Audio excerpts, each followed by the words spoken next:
اس کتاب کے بعد اس کی تو کوئی گنجائش ہے ہی نہیں، لا ریب فیہ۔ لیکن پھر سوال یہ پیدا ہوتا ہے کہ ہم قرآن کا ترجمہ پڑھتے ہیں لیکن ہمارے دل میں تو بہت سارے سوال آتے ہیں، کنفیوژن کھڑی ہو جاتی ہے۔ تو پھر ہمارے جس بات کا دعویٰ اللہ تعالیٰ کر رہے ہیں اور جو حقیقت ہے اس میں یہ فرق کیوں ہے؟ یہ فرق ہم کیسے سمجھیں؟ دیکھیے، اس کو سمجھنے کے لیے پہلی بات، دو قرآن کے پہلو ہیں۔ بہت ساری آیات ہیں قرآن کی جو اسی بارے میں، کتاب کے بارے میں بات کرتی ہیں صورتوں کے شروع میں۔ کتاب انزل الیک الف لام را تلک آیات الکتاب الف لام را کتاب احکمت آیاتہ الف لام را تلک آیات الکتاب المبین الف لام را تلک آیات الکتاب والذی انزل الیک من ربک الحق۔ بہت ساری آیات ہیں اسی طرح شروع ہوتی ہیں، کچھ حروف مقطعات، پھر کتاب کے بارے میں کچھ بات۔ دو باتیں سمجھ لیجئے۔ پہلی بات یہ ہے کہ کتاب ایک معجزہ ہے، ایک معجزہ اللہ تعالیٰ کی طرف سے۔ دوسری بات، یہ کتاب ہدایت ہے۔ اب معجزے کا کیا مقصد ہے؟ معجزے کا مقصد ہے کہ آپ کے دماغ میں اس کتاب کے بارے میں کوئی شک نہیں رہا کہ یہ انسان کی بنائی ہوئی چیز ہے۔ معجزے کا مقصد ہی یہی ہے کہ آپ کا دل مطمئن ہو جائے کہ یہ ہے ہی اللہ تعالیٰ کی طرف سے، یہ انسان کی طرف سے ہو ہی نہیں سکتا کلام۔ اس کے بعد دوسرا مرحلہ کیا ہے؟ ہدایت کا مرحلہ۔ اب تو آپ نے مان لیا خدا سے ہے، اب جب آپ مان چکے تو آپ ہدایت کے لیے تیار ہیں۔ اس آیت میں پہلی بات کی ہے لا ریب فیہ۔ لا ریب فیہ کس بات کی طرف اشارہ ہے؟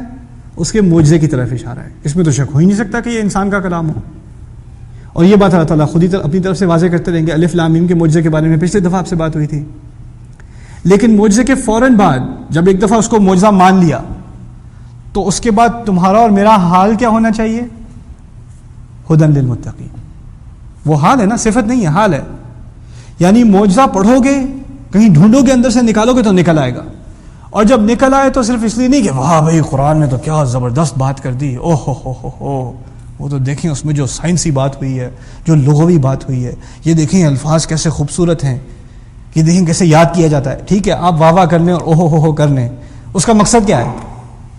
اس تمام واہ واہ کے بعد انسان کو بڑا حیران ہو جانے کے بعد مقصد کیا ہے اس کا؟ اس کے بعد مقصد ہے کہ یہ ہدایت ہے، یہ ہدایت ہے، اس لیے ہدن کا لفظ اس کے فوراً بعد۔ اب اس میں متولی الشعراوی کی ایک بڑی خوبصورت مثال تھی، وہ میں آپ کے سامنے رکھ دوں اور پھر اس حلقے کو ختم کرتے ہیں انشاءاللہ۔ وہ کہتے ہیں ہدایت کے بارے میں، ہدایت کب مانگی جاتی ہے؟ اب آپ قرآن کے بارے میں تھوڑی دیر کے لیے بھول جائیں، صرف ہدایت کے لفظ کے بارے میں سوچیں۔ آپ ہدایت کب مانگتے ہیں؟ جب آپ نے کہیں پہنچنا ہو۔ اگر مجھے پتہ نہیں ہے کہ میں ایئرپورٹ کیسے پہنچوں تو میں کسی سے ہدایات مانگوں گا، ڈائریکشنز مانگوں گا، ڈائریکشنز ہی کہیں گے نا ہدایات کو، ٹھیک ہے نا، انسٹرکشنز لوں گا۔ یا میں کوئی کالج جا رہا ہوں، مجھے کون سا کورس کرنا چاہیے کہ میں یہ جاب کر لوں، کون سی کلاس لینی چاہیے، کون سی کلاس نہیں لینی چاہیے، مجھے ہدایات چاہیے، ٹھیک ہے نا۔ تو ہدایت اس وقت لی جاتی ہے جب آپ کے سامنے کوئی نتیجہ ہو، کہیں آپ نے پہنچنا ہو، اس کے لیے آپ کو کیا چاہیے؟ ہدایت۔ تو اگر قرآن کو ہدایت کہہ دیا تو اس کا تو مقصد یہ ہوا کہ ہمارا کوئی نتیجہ ہے جہاں ہمیں پہنچنا ہے، کوئی مقام ہے جہاں ہمیں پہنچنا ہے۔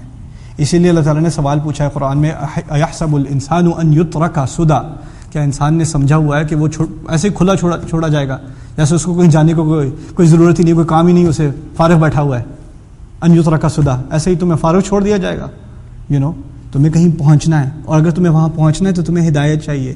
اللہ تعالیٰ نے تمہارے لیے جنت بنائی ہے، تمہارے لیے، ہر انسان کے لیے بنائی ہے۔ صحیح حدیث میں آتا ہے کہ ہر انسان کے لیے جنت بنا دی، سب سے اعلیٰ مقام پہ، فردوس کے اندر، ٹھیک ہے نا۔ ہر انسان کے لیے فردوس میں، جنت میں اللہ تعالیٰ نے گھر بنا دیا، ہر انسان کے لیے، عیسائی کے لیے، مشرک کے لیے، ہر ایک کے لیے۔ لیکن کچھ لوگ ہیں جو اپنی ہی حرکتوں کی وجہ سے وہاں نہ پہنچ سکے۔ گھر تو بنا ہوا تھا، گھر میرے نام کا، آپ کے نام کا بن چکا ہے، مکان تیار ہے، آپ کے انتظار میں ہے۔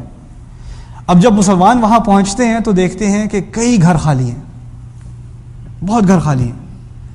پھر اس کے نتیجے میں آیت نازل ہوتی ہے فردوس کے بارے میں، اولئک هم الوارثون الذین یرثون الفردوس هم فیہا خالدون، یہی لوگ ہیں جن کو میراث میں فردوس ملے گی۔ میراث کب دی جاتی ہے؟ جب کسی اور کا مال وہ نہ لے سکے، پھر آپ کو ملے گا، ٹھیک ہے نا۔ اب اس کی تشریح میں وہ حدیث آتی ہے کہ وہاں پہنچے تو بہت سارے گھر جنت میں خالی، وہ بھی آپ کو میراث میں ملیں گے، وہ کسی اور انسان کے لیے بنے تھے لیکن اب آپ کو دیے جا رہے ہیں تاکہ آپ اس میں رہیں۔ سبحان اللہ۔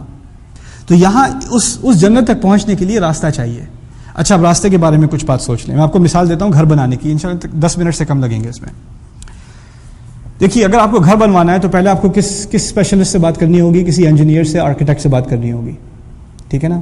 فرض کریں کوئی سستا آرکیٹیکٹ ہے، کیونکہ آپ دیسی ہیں تو آپ کو سستا آرکیٹیکٹ ڈھونڈیں گے، اور اس نے کوئی الٹا سیدھا پلان بنایا تو پھر آپ کو لگا کہ اگر اتنے ہی پیسے خرچ کرنے ہیں تو یار چلو پھر کوئی صحیح آرکیٹیکٹ ہی لے لو. یعنی پہلا پلان جو اس نے بنایا جو ہدایات آپ کو دی وہ اتنی اچھی نہیں تھی، تو اس میں کچھ بہتری کی کچھ جگہ تھی، کچھ روم تھی، روم فار امپروومنٹ جسے کہتے ہیں نا. تو آپ نے کسی اور آرکیٹیکٹ کو ہائر کیا، اس سے بہترین ہدایات لی، ایسے گھر بنانا چاہیے. ٹھیک ہے. اب آگے مسئلہ یہ نکلا، تیسرا مسئلہ. تو پہلا مسئلہ تھا کسی کو، آپ کو تو نہیں پتا کیسے آرکیٹیکچر ہوتا ہے، آپ نے کسی سے ڈرائنگز بنوائیں، وہ اچھی نہیں لگی، پھر کسی اور سے اور بہتر ڈرائنگز بنوائیں. پھر تیسرا مسئلہ ہے کہ جب بنوا لی ڈرائنگز اور گھر پہ کام شروع ہو گیا تو ہوتا ہے کبھی زمین کی کھدائی ہوتی ہے تو کوئی مسئلہ نکل آتا ہے، اندر پتھر ہے یا اندر گیس پائپ ہے یا کچھ اور ہے. تو وہ ایسی چیزیں ہوتی ہیں جس کا نہ آرکیٹیکٹ کو پتا تھا نہ آپ کو پتا تھا، انفورسین سرکمسٹانسز. اس کے لیے پھر آپ کو تمام پلان بدلنے پڑتے ہیں، اور وہ پلان نہ آرکیٹیکٹ پہلے سے بدل سکتا تھا نہ آپ کو پہلے گمان ہو سکتا تھا، کیونکہ جب تک آپ اس کام میں لگیں گے نہیں تب تک آپ کو اس کی مشکلوں کا کوئی علم نہیں ہوگا. ٹھیک ہے نا. انسان کے دماغ میں ہوتا ہے میں دکان کھولوں گا، بزنس چلاؤں گا. جب دکان کھولتا ہے تو مسائل سامنے آتے ہیں نا، اس سے پہلے تو نظر نہیں آتے. اسی طرح انسان کے دماغ میں ہوتا ہے میں گھر خریدوں گا، بڑا مزہ آئے گا. گھر خریدنے کے بعد پتہ چلتا ہے لون کیسے ٹھیک کرتے ہیں اور پلمبنگ کیسے کرتے ہیں، اور فاؤنڈیشن کیا خراب ہو گئی، اور مول کیا آ گئی، اور پراپرٹی ٹیکس کیا چیز ہوتی ہے، اور HOA کیا بلا ہوتی ہے. وہ بعد میں پتہ چلتا ہے. پہلے تو صرف ایک خیال ہوتا ہے کہ بس گھر چاہیے، بعد میں اس کے اندر گھسنے کے بعد مسائل سامنے آتے ہیں نا، پہلے نہیں نظر آتے. اچھا، تو تیسرا مسئلہ سامنے مسائل آ گئے. چوتھا مسئلہ کہ آپ گھر بنایا اپنی مرضی کا، یہاں بیڈ روم ہو، یہاں لیونگ روم ہو، یہ سب کچھ آپ کی مرضی کا. بنانے کے بعد 2 مہینے بعد خیال آیا یار مجھے یہاں پر ایک اور بیڈ روم چاہیے تھا، یہاں یہ کچن تو چھوٹا ہو گیا، یہ مجھے پہلے کیوں نہیں سمجھ آیا، میں نے پہلے کیوں نہیں کیا. یعنی آپ کے نزدیک 1 مہینے تک تو یہ بالکل پرفیکٹ تھا، 2 مہینے بعد اس میں بھی خرابیاں نکل آئیں. یعنی یہ ہمیشہ کے لیے آپ کے لیے حل نہیں تھا، یہ کچھ ایسی ہدایت تھی جو کچھ عرصے کے لیے تھی، ہمیشہ کے لیے نہیں تھی. اور آپ کے افکار بدل گئے، آپ کی رائے بدل گئی، آپ کی پسند بدل گئی، اور آپ اس سے وہ پیچھے رہ گئی جو چیز آپ نے بنوائی تھی. اور پھر یہ بھی ہو سکتا ہے کہ ٹھیک ہے آپ نے پلان بنا لیا، اپنی مرضی کا بنایا، بہت خوبصورت بنایا، لیکن اب پیسے نہیں رہے، جو مٹیریل چاہیے وہ نہیں مل رہے، وہ دستیاب نہیں ہیں، یا پیسے ختم ہو گئے ہیں. اب کہاں سے بنوائیں؟ پلان تو ہے، ہدایت بھی ہے گھر کی، رول بھی ہوئے ہیں، بلو پرنٹس ہوئے ہیں، لیکن بنانے کو کچھ ہے نہیں، پیسے نہیں رکھے، تو پلاٹ خالی کا خالی پڑا ہوا ہے. پھر آخری مسئلہ، چلیں پیسے بھی ہیں، پلان بھی ہے، گھر بھی خوبصورت ہے، ہو سکتا ہے حکومت آ کے کہ یہاں تم گھر نہیں بنا سکتے. ہوتا ہے کہ نہیں ہوتا؟ یعنی آپ کے اوپر کوئی اور اتھارٹی ہے جو آپ سے آ کے کہتی ہے کہ یہ ہدایات جو آپ نے بنوائی ہیں یہ اس اتھارٹی سے نہیں بنوائی گئی، آپ کو اپروول نہیں ملا، آپ کو نہیں بنانی پڑے گی، یا بنا ہی نہیں سکتے، یہ کمرشل زون ہے، یہاں ریزیڈینشل ہوتا ہی نہیں. یہ بھی ہوتا ہے. اب ان تمام مثالوں کو اللہ تعالیٰ کی نظر سے دیکھیے. یہ اب ایک ہی یہ انسان کی ہدایت ہے، انسان آرکیٹیکٹ سے ہدایت لے رہا ہے، ڈاکٹر سے ہدایت لے رہا ہے، ٹھیک ہے نا، انسان پروفیسر سے ہدایت لے رہا ہے. اب اس کتاب میں ہم اللہ تعالیٰ سے ہدایت رہے ہیں. فرق کیا ہے؟ پہلی بات میں نے آپ سے کی تھی، آپ کسی ایسے انجینئر کے پاس جاتے ہیں جسے زیادہ پتہ ہو. اللہ تعالیٰ فرماتے ہیں فَاسْأَلُوا أَهْلَ الذِّكْرِ إِن كُنتُمْ لَا تَعْلَمُونَ، ان کے پاس جاؤ جن کو زیادہ پتہ ہو، جن زیادہ پتہ ہو. اگر تمہیں نہیں پتہ تو اس کے پاس جاؤ جس کو زیادہ پتہ ہو. اور پھر خود ہی کہہ دیا فَوْقَ كُلِّ ذِي عِلْمٍ عَلِيمٍ، تمام ان لوگوں کے اوپر جن کے پاس کچھ علم ہے کوئی ایسا ہے جس کے پاس تمام علم ہے. تو اللہ تعالیٰ کی ہدایت تمام علم والے کے پاس سے آ رہی ہے. اس سے اچھے پلان آپ کو کہیں ملیں گے نہیں. جو گھر آپ کو وہ بنا کے دے رہا ہے اس سے اچھے پلان آپ کو نہیں ملنے والے. پھر میں نے بات کی تھی کچھ انفورسین سرکمسٹانسز ہوتے ہیں، کام شروع ہوتا ہے تو پتہ چلتا ہے مسائل ایسے تھے. تھیوری میں ایک بات اور ہے، ٹھیک ہے نا، فلسفی بات آپ کر رہے ہیں، یہ کرو یہ کرو یہ کرو تمہارے لیے بہتر ہوگا. جب کرنے لگو تو اور مسئلہ نکلتا ہے. آپ میں سے کچھ انجینئرنگ پروفیشن میں ہوں گے، انجینئرنگ پڑھنے والا اور انجینئرنگ کوئی کار فیکٹری میں کام کرنے والا انجینئر، اپلائیڈ میکینکس، دونوں کی مختلف نظریہ بالکل. جو ٹیکسٹ بک میں پڑھا رہا ہے، ٹیکسٹ بک سے پڑھا رہا ہے پروفیسر، تو جو کام کرتا ہے وہ اس کو آ کے دیکھتا ہے کیا فضول پڑھا ہے، تو اس کا تو کوئی فائدہ ہی نہیں ہے. اصل جب کام کرنے کو ہوتا ہے تو ان 3 چیپٹرز کا تو کوئی فائدہ نہیں، آگے چوتھے چیپٹر سے بات شروع کرو. یہ اپلائیڈ ہے نا. یہ تو یہاں پر جو آپ کو سکھا رہا ہے وہ صرف تھیوری نہیں سکھا رہا، وہ اپلائیڈ سکھا رہا ہے. کیوں؟ کیونکہ اس کو آنے والے مسائل کا بھی علم ہے.